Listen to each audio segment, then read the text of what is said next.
नयनों में कोई प्यास रह गई है विद्यापति, तो सिर्फ भगवान के साक्षात दर्शन की। कोई मुझे पागल कहे, हठीला कहे, बावला कहे या किसी भी नाम से पुकारे, मुझे कोई चिंता नहीं। इस विषय को लेकर मैं भी बहुत चिंतित हूं मित्र, किंतु यह विषय धर्म और भक्ति से जुड़ा हुआ है। हाँ, यह बात सत्य है कि महाराज इंद्रद्युम्न आजकल अधिक समय मंदिर में व्यतीत कर रहे हैं। क्या आप लोगों में कोई है जो मुझे यह बता सके कि मैं उस पूर्ण पुरुषोत्तम पुरुष भगवान विष्णु के साक्षात दर्शन अपने इन आंखों से कैसे कर सकता हूं?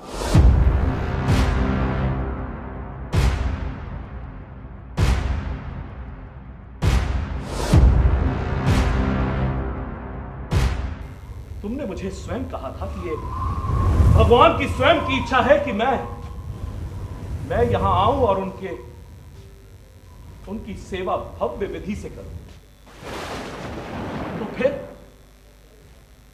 तो फिर भगवान मुझसे कैसे विमुख हो सकते हैं विद्यापति?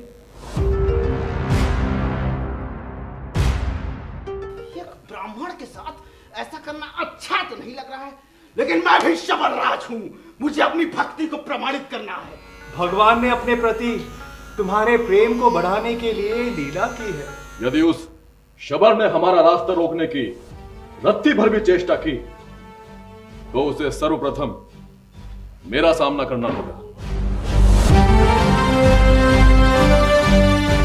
लोग देवताओं की पूजा अर्चना करते हैं और देवता आपके दर्शन को तरसते हैं। मुझे दर्शन दीजिए भगवान, मुझे दर्शन दीजिए। पिताजी, मेरा भरोसा कीजिए, मैंने आपका विश्वास नहीं तोड़ा है।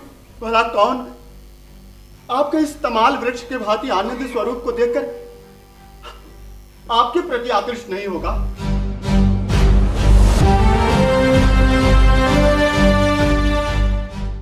मेरे आराध्य नील माधव, आपके इन प्रलोभनों से परे है। अरे आपके तुच्छ धन, ज्ञान का मूल्य ही क्या है? दर्शन, इसे बंदी बना लो।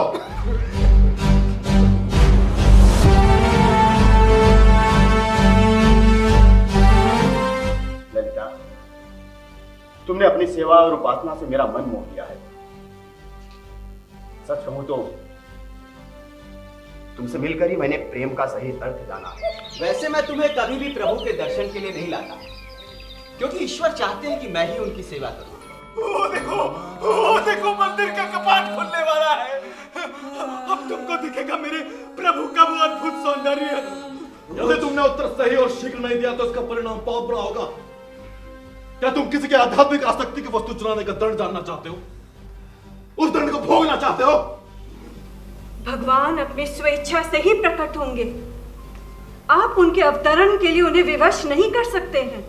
प्रभु, क्या आप मुझे छोड़कर चले जाएंगे? प्रभु, क्या आप मुझे छोड़कर चले जाएंगे? प्रभु, क्षमा प्रार्थी हूं महाराज, किंतु स्थिति की मांग है कि कठोर से कठोर कार्रवाई की जाए। आपने भगवान नील माधव तक पहुंचने का रास्ता सभी से वर्षों तक रहस्य रखा, यहां तक कि अपनी एकलौती पुत्री से भी उसे रहस्य रखा। तो फिर आप भगवान नील माधव के अर्चा विग्रह को क्यों नहीं एक रहस्यमय तरीके से लुप्त करके उसे छिपा सकते हैं? क्या विश्वासु की भक्ति मेरी भक्ति से अधिक तीव्र है महारानी?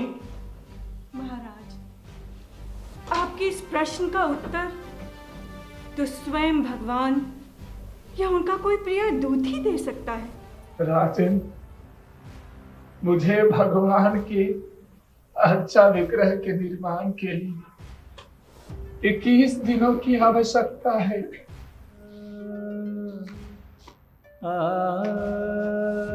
अब कहाँ है भगवान आपका? कहीं ऐसा तो नहीं कि उस वृद्ध शिल्पी के भोजन और जल के ना ग्रहण करने के उपरांत उन्होंने प्राण त्याग दिए हो? किंतु भगवान के हाथ और पैर नहीं है।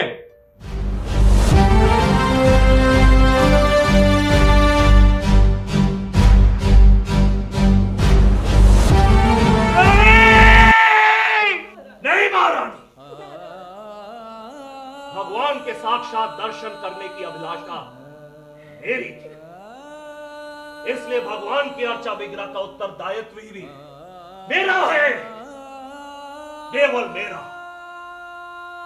इसलिए भगवान के अर्चा विग्रह को विरूपित करने का दोष भी केवल मेरा होगा। इस जघन्य अपराध के उपरांत प्राण मेरे जाएंगे।